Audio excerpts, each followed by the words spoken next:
സാംക്രമിക രോഗങ്ങൾ നമ്മുടെ നാട്ടിൽ വന്നാൽ പിന്നെ അത് നമ്മെ ബാധിക്കും. നമ്മുടെ ഇപ്പം ചിക്കൻ ഗുനിയ വന്നതോടുകൂടി ഒരു മൊത്തത്തിൽ ശരിക്കും ബാധിച്ചിട്ടുണ്ട്. ഒരു അലേർട്ട് വന്നിട്ട് അത് ടൂറിസത്തെ ബാധിച്ചിട്ടുണ്ട്. ഇവിടെയൊക്കെയാണ് ഗവൺമെന്റിന്റെ ഇടപെടൽ വേണ്ടത്.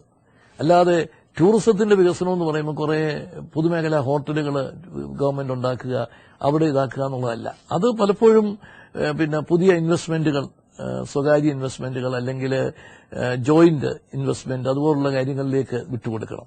പക്ഷെ ഇതുപോലുള്ള കാര്യങ്ങളിൽ ശ്രദ്ധ കേന്ദ്രീകരിക്കണം. അതുപോലെ വിദ്യാഭ്യാസ രംഗത്ത് ഈ അടുത്ത കാലത്ത് ഇന്ത്യ ടുഡേ അടുത്ത കാലമെന്നല്ല ഞാൻ പറഞ്ഞു, 2 കൊല്ലം മുമ്പ് ഇന്ത്യ ടുഡേ ഒരു പഠനം നടത്തി. അതിനകത്ത് പിന്നെ കുറെ പ്രധാനപ്പെട്ട മെച്ചപ്പെട്ട കോളേജുകളെ തെരഞ്ഞെടുത്തതിനകത്ത് കേരളത്തിൽ നിന്നുള്ള ഒരു കോളേജും ഇല്ല. ഒന്നുമില്ല. അപ്പം എന്താന്ന് ചോദിച്ചാൽ ഈ 1ാം സ്ഥാനത്തേക്ക് ഓരോ സബ്ജക്റ്റിലും 10 കോളേജുകളെ വീതം തിരഞ്ഞെടുത്തു. അതിനകത്ത് വന്ന കോളേജുകളെക്കാൾ മുൻപന്തിയിലെത്താൻ സാധിക്കത്തക്ക വിധത്തിലുള്ള കോളേജുകൾ കേരളത്തിലുമുണ്ട്. പക്ഷെ നമ്മൾ അവിടെ കാലാകാലങ്ങളായി തുടരുന്ന രീതിയിലുള്ള നിയന്ത്രണങ്ങൾക്ക് വിധേയമാണ് ഇവർക്ക്. മറ്റു സംസ്ഥാനങ്ങളിൽ ഈ കോളേജുകൾക്ക് വളരെയധികം സ്വാതന്ത്ര്യമുണ്ട്. സാറ് പറഞ്ഞു വരുന്നത് സ്വാശ്രയ രംഗങ്ങളിലുള്ള കോളേജുകളായിരിക്കും കൂടുതൽ. സ്വാശ്രയ കോളേജുകൾ മാത്രമല്ല, പ്രൈവറ്റ് കോളേജുകളും ഗവൺമെന്റ് കോളേജും ഒക്കെയാണ്. പക്ഷെ അവർക്ക് സ്വാതന്ത്ര്യമുണ്ട്. അപ്പം ഇപ്പം മറ്റു സംസ്ഥാനത്തൊരു കോളേജിന് അവർക്ക് ഏറ്റവും ആധുനിക രീതിയിലുള്ള കോഴ്സുകൾ തുടങ്ങണോ, അവർക്ക് തുടങ്ങാനുള്ള അവസരമുണ്ട്, അവകാശമുണ്ട്. പക്ഷെ നമുക്ക് എല്ലാ നിയന്ത്രണങ്ങൾക്ക് വിധേയമാണ്. ഗവൺമെന്റിന്റെ ഇടപെടൽ വേണ്ടെന്ന് ഞാൻ ഒരിക്കലും പറയത്തില്ല. പക്ഷെ ആ ഇടപെടലുകൾ വിദ്യാഭ്യാസത്തിന്റെ വളർച്ചയ്ക്കും അതിന്റെ ഗുണനിലവാരം ഉയർത്തുന്നതിനും തടസ്സമാകത്തക്ക വിധത്തിലാകാൻ പാടില്ല. അക്കാഡമിക് രംഗത്തെങ്കിലും സ്വാതന്ത്ര്യം അവർക്ക് കൊടുക്കേണ്ടി വരും.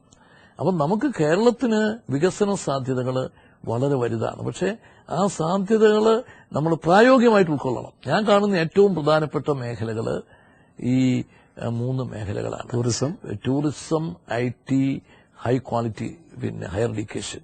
മെഡിക്കൽ ടൂറിസം ഇപ്പൊ ആ ഒരു ഫീൽഡ് കൂടി വളരെയധികം അത് ടൂറിസത്തിന്റെ ഭാഗമായിട്ട് വരും. ഞാനിത് പറയാൻ കാരണം, ഗൾഫ് രാജ്യങ്ങൾ അവര് 3 കാര്യങ്ങൾക്ക് വേണ്ടി അവർ മുഴുവൻ ആശ്രയിച്ചുകൊണ്ടിരുന്നത് വെസ്റ്റിനെയും അമേരിക്കയുമാണ്: എഡ്യൂക്കേഷൻ, ടൂറിസം ആൻഡ് ഹെൽത്ത്. പക്ഷേ പല കാരണങ്ങൾ കൊണ്ട് ഇന്ന് അവർക്ക് അത്ര അട്രാക്ഷൻ അമേരിക്കയിലേക്കുമില്ല, യൂറോപ്പിലേക്കുമില്ല. ഇത് നമുക്ക് പ്രയോജനപ്പെടുത്താൻ ഇതുവരെ സാധിച്ചിട്ടില്ല. അത് ഏറ്റവും കൂടുതൽ പ്രയോജനപ്പെടുത്താൻ സാധിക്കുന്ന ഒരു സ്റ്റേറ്റാണ് കേരളം. ഇന്നിപ്പോൾ അത് പ്രയോജനപ്പെടുത്തിയിരിക്കുന്നത് ഓസ്ട്രേലിയയും സിംഗപ്പൂർ, മലേഷ്യയൊക്കെയാണ്. നമ്മൾ മനസ്സുവെച്ചാൽ ഈ ഗൾഫിലെ ഈ മാറ്റം നമുക്ക് പൂർണ്ണമായിട്ടും പ്രയോജനപ്പെടുത്താൻ സാധിക്കും. ടൂറിസം രംഗത്തും ആരോഗ്യരംഗത്തും വിദ്യാഭ്യാസ രംഗത്തും ഇതാക്കാൻ സാധിക്കും. ഇപ്പം വിദ്യാഭ്യാസ രംഗത്ത് ഒരു കുട്ടിയെ അവര് വിദേശത്ത് വിട്ട്, അത് വെസ്റ്റിലായാലും ഈസ്റ്റിലായാലും വിട്ട് ഒരു എഞ്ചിനീയറിംഗിനോ ഒരു മെഡിസിനോ പഠിപ്പിക്കുന്നതിനേക്കാൾ വളരെ കുറച്ച് ചെലവിൽ കേരളത്തിൽ പഠിപ്പിക്കാൻ സാധിക്കും. അതുപോലെ തന്നെ പിന്നെ ടൂറിസത്തിന് വേണ്ടിയാണെങ്കിലും ഹെൽത്ത് ഇതിലാണെങ്കിലും ഏറ്റവും നല്ല ഹോസ്പിറ്റല് കെട്ടിവെച്ചാൽ പോലും നമുക്ക് പിന്നെ കോസ്റ്റ് വൈസ് വളരെ കുറവാണ്. പക്ഷെ ഇവിടെ വരുന്നതിനുള്ള ഒരു തടസ്സം എന്നാന്ന് ചോദിച്ചു കഴിഞ്ഞാൽ നമുക്കിന്നും ഈ അടിസ്ഥാന സൗകര്യങ്ങൾ മെച്ചപ്പെടുത്തിയെടുക്കാൻ സാധിച്ചിട്ടില്ല. ബൈ ദ വേ, സാറിപ്പം രാഷ്ട്രീയത്തിൽ ഇറങ്ങിയിട്ടിപ്പം ഏകദേശം 40 വർഷത്തോളമായിട്ടുണ്ടല്ലേ? ഞാന് പിന്നെ വന്നിട്ട് 40 വർഷം കഴിഞ്ഞു. ഞാൻ KSUവിലെ പിന്നെ പ്രവർത്തനം ആരംഭിക്കുന്നത് വെച്ച് പിന്നെ ഹൈസ്കൂളിൽ തൊട്ട് പ്രവർത്തനം ആരംഭിക്കുന്ന ഇതാണ്. 58-59 കാലഘട്ടത്തിലാണ് ഞാൻ KSUവിന്റെ യൂണിറ്റ് സെക്രട്ടറി ആയിട്ട് പ്രവർത്തിക്കുന്നത്. പിന്നെ ഈ 60കളിൽ ഞാൻ KSUവിന്റെ ജില്ലാ സെക്രട്ടറിയും സ്റ്റേറ്റ് സെക്രട്ടറിയൊക്കെ ആയിട്ട് പ്രവർത്തനം ആരംഭിച്ചപ്പം വളരെ ചെറുപ്പം മുതൽ തന്നെ ഇതായിട്ടുണ്ട്. ഈ സ്കൂൾ തല പ്രവർത്തകൻ എന്നുള്ള നിലയിൽ നിന്ന് ഇന്ന് മുഖ്യമന്ത്രി, മുൻ മുഖ്യമന്ത്രി എന്നുള്ള നിലയിൽ, പ്രതിപക്ഷ നേതാവ് എന്നുള്ള നിലയിൽ ഉള്ള വളർച്ച, ഈ വളർച്ചയുടെ വഴിയിൽ ആരെയൊക്കെയാണ് ഓർക്കുന്നത്? പേഴ്സണലായിട്ട് നമ്മുടെ ജീവിതത്തിൽ അല്ലെങ്കിൽ സഹായിച്ചിട്ടുള്ളവരോ അല്ലെന്നുണ്ടെങ്കിൽ ഏറ്റവും അധികം അടുപ്പമുള്ള വ്യക്തികൾ?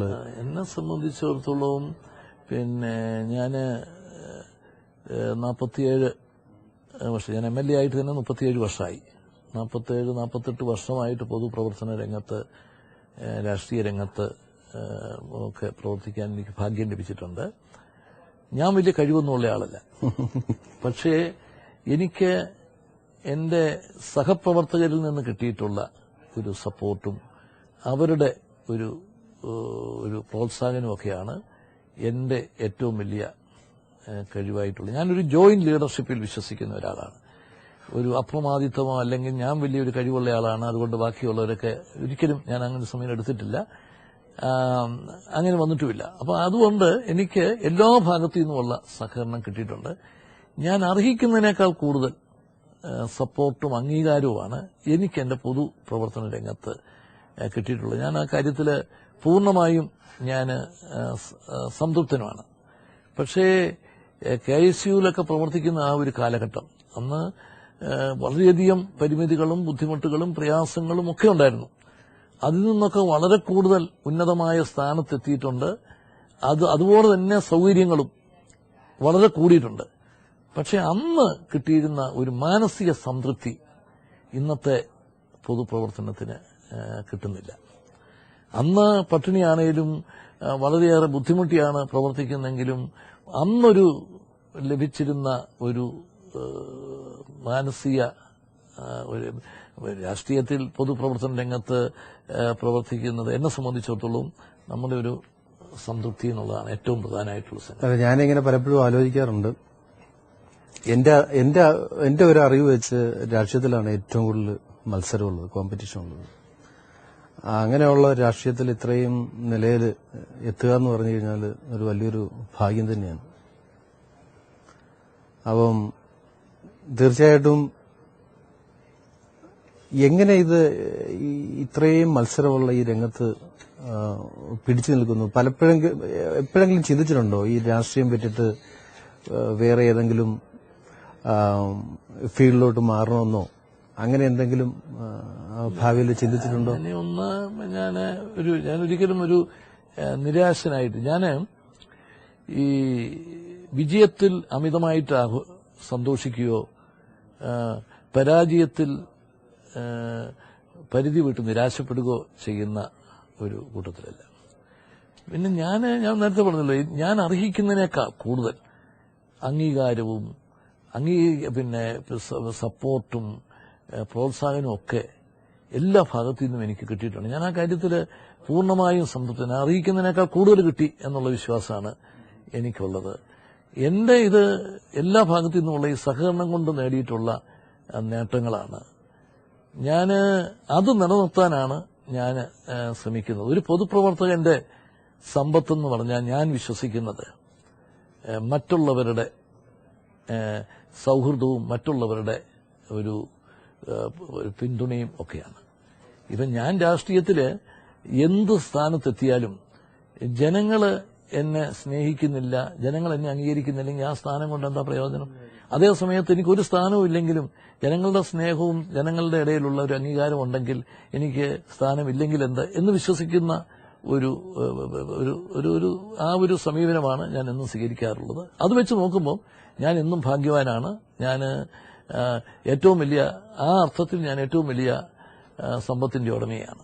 ഈ മുഖ്യമന്ത്രിയാകുമ്പോഴും പ്രതിപക്ഷ നേതാവാകുമ്പോഴും ആ സ്ഥാനം ലഭിക്കുമ്പോഴത്തേക്ക് എന്താണ് നമ്മുടെ മനസ്സിൽ? സാറിന് എന്ത് തോന്നുന്നു? ശരിക്കും എനിക്ക് ഒരു ഉത്തരവാദിത്വത്തിലേക്ക് വരുമ്പോൾ എനിക്കതൊരു വലിയ ഒരു ഇതാണ്. ഈ സ്ഥാനത്ത് ഞാൻ എങ്ങനെ ഈ സ്ഥാനത്തോട് നീതി പുലർത്താൻ സാധിക്കുമോ, ഇത് എങ്ങനെ നല്ല നിലയിൽ ഇത് മുമ്പോട്ട് കൊണ്ടുപോകാൻ സാധിക്കും എന്നുള്ളത് എന്നെ സംബന്ധിച്ചിടത്തോളം എന്നെ അലട്ടുന്ന ഏറ്റവും വലിയ ഒരു പ്രശ്നമാണ്. ഇനി പിന്നെ എപ്പോഴും എന്നെ ചിന്തിച്ചുകൊണ്ടിരിക്കുന്നതാണ്, എനിക്കെങ്ങനെ പിന്നെ നീതി ചെയ്യാൻ സാധിക്കും. എന്റെ പാർട്ടി, എന്റെ സഹപ്രവർത്തകർ, എന്നെ ജയിപ്പിച്ചിട്ടുള്ള ജനങ്ങൾ, അവരോടൊക്കെ എനിക്ക് നീതി പുലർത്താൻ സാധിക്കും. അപ്പം എന്നെ മനസ്സിനെ എപ്പോഴും അലട്ടിക്കൊണ്ടിരിക്കുന്ന ഒരു പ്രശ്നം ഇതാണ്. അപ്പൊ അതാണ് എന്നെ കൂടുതൽ വർക്ക് ചെയ്യാനായിട്ട് പ്രേരിപ്പിക്കുന്നത്. എത്ര വർക്ക് ചെയ്താലും ഞാൻ ക്ഷീണിക്കാത്ത നിലയിൽ എനിക്ക് മുമ്പോട്ട് പോകാൻ സാധിക്കുന്ന എന്റെ ആ